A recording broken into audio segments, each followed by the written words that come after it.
캔들하고 이동평균선에 대해 설명을 드렸고,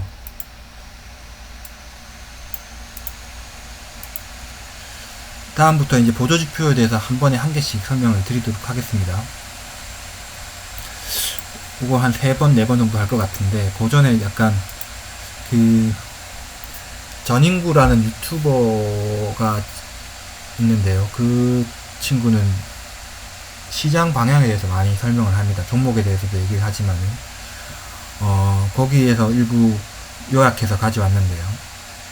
결국은 미국은 기축통화국이고, 옛날과 달라진 점은 트럼프 때부터 계속 그레이트 유나이티드 스테이트 어게인에서 계속 제조를 유치를 하고 있습니다. 트럼프 때는 자국 업체, 애플 같은 업체들이 더 이상 해외에서 제품을 만들지 말고 미국에서 만들어라, 계속 그렇게 얘기를 했었고, 바이든 때는 뭐 반도체나 2차 전지, 전기차 관련 업체들이 미국에서 제조를 하라고 계속 투자 유치를 하고 있죠. 그래서 현대나 LG 에너솔루션이나 삼성전자는 다 미국의 공장을 만들고 있죠. 결국은 옛날과 다르게 미국은 토비를 통해서 성장을 해왔던 미국인데, 지금은 반대로 이제 제조를 하겠다. 결국 중국이 제조를 담당하고 있었는데, 중국의 제조국의 위치를 좀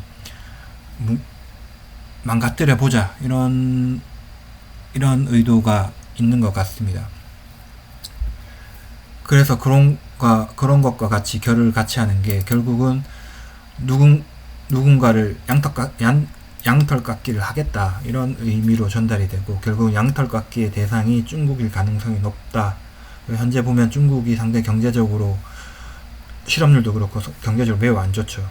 차트를 보시면 지수도 중국 지수가 엄청 안 좋습니다.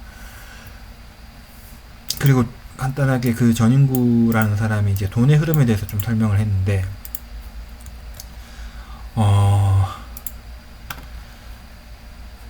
아시아는 중동으로부터 달러를 이용해서 원유를 수입하고요. 그래서 재화를 만듭니다. 재화를 만들어서 미국에 팝니다. 그럼 팔아서 달러를 다시 갖고 오게 되고요. 중동은 아시아에서 받은 달러를 가지고 미국한테 국방에 대한 거를 수입을 합니다. 수입을 하고, 미국은 아시아에 달러를 줬던 거를 중동에서 다시 받아옵니다. 그리고 다시 요런 달러의 순환고리가 이렇게 만들어져 있거든요. 결국은 그래서 요 근래에 보면은 사우디, 인도, 중국 플러스 러시아가 지금 이게 기축통화에 대한 그런 반항을 하고 있습니다. 그래서 중국 같은 경우에 사우디 원유를 달러가 아닌 위안화로 결제를 해보자, 뭐 이런 얘기도 했었고, 과거에 이라크가 유로화로 원유를 결제를 시도하다가 뭐 큰 문제가 있었던 걸로 기억을 합니다. 그리고 지금 사우디 같은 빈살만 형이 계속 바이든 말을 안 듣죠. 바이든은 계속 원유를 증산하라고 계속 하고 있는데, 사우디아라비아에서는 계속 뭐 증산하고 감산까지 하고 있거든요. 그래서 지금 서로 말을 안 들으면 이제 미국에서는 뭐 국방에 관해서 조금 덜 안 좋게 하거나 하면 이제 사우디가 어떻게 나올지 생각을 해야 되겠죠. 사우디가 뭐 중국이랑 엮일지 뭐 러시아랑 엮일 수도 있는 거고, 그런 상황, 세계 주식시장 이외에 전체 세계의 흐름이 이렇다는 거 설명을 드리고, 그리고 5분밖에 안 됐으니까 세계 시장에 대해서 설명을 좀 드리면은, 먼저 우리나라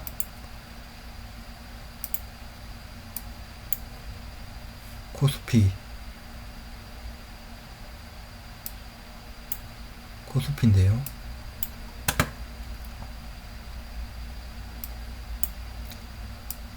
주봉이고, 일봉이 아니라 주봉을 보는 이유는 전체 큰 추세를 보기에 좀 좋아서 보통 주봉을 보고요. 좀 단기적인 걸 볼 때는 이제 일봉을 가지고 봅니다.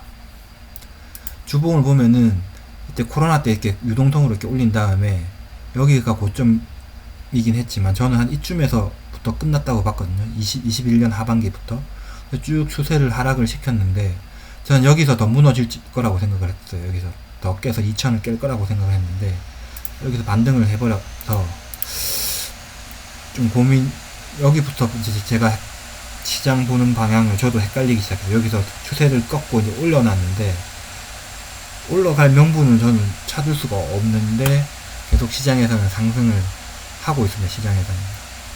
그래서 지금 상당히 고민을 하고 있는 상황이고,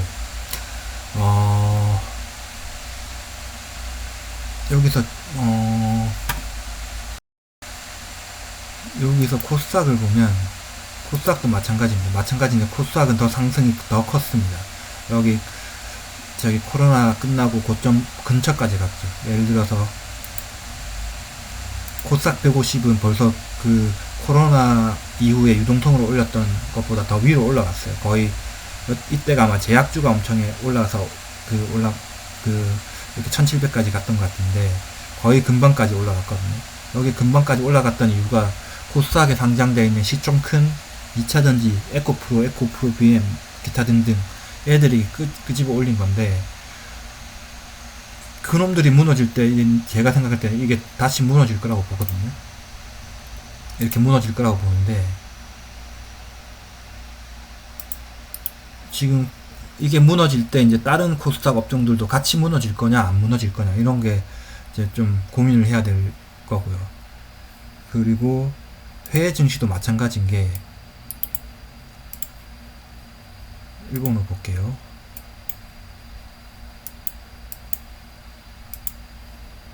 나스닥 같은 경우에도 이때 고점을 2021년에 고점을 찍고 저희보다 고점이 늦게 찍혔긴 했는데 쭉 추세 하락을 했고 여기서 이제 변곡점이 발생을 하긴 했는데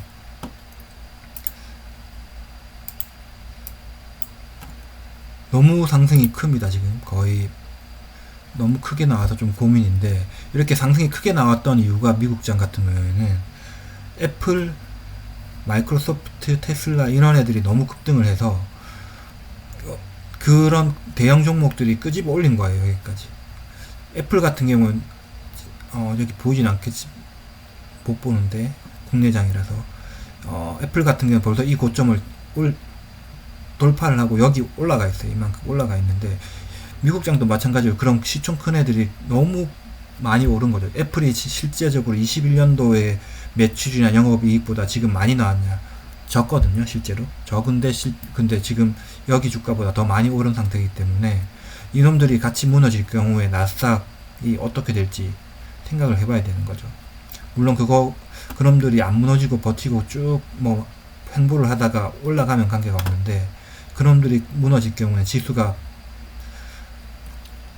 강하게 하락할 가능성이 있고 그러면 이제 다른 종목들도 같이 하락을 할 가능성이 높겠죠. 그래서 지금 제가 생각할 때는 투자금을 조금 최대한 아껴놓는, 현금으로 아껴놓는 게 좋지 않나. 차라리 여기서 진짜 빨리 판단해서 이상하다 싶어서 여기서 다시 상승을 배팅을 했으면 문제가 없겠지만 여기서 현금을 있던 거를 여기서 종목에 들어간다, 그건 너무 조금 위험한 행동이지 않나.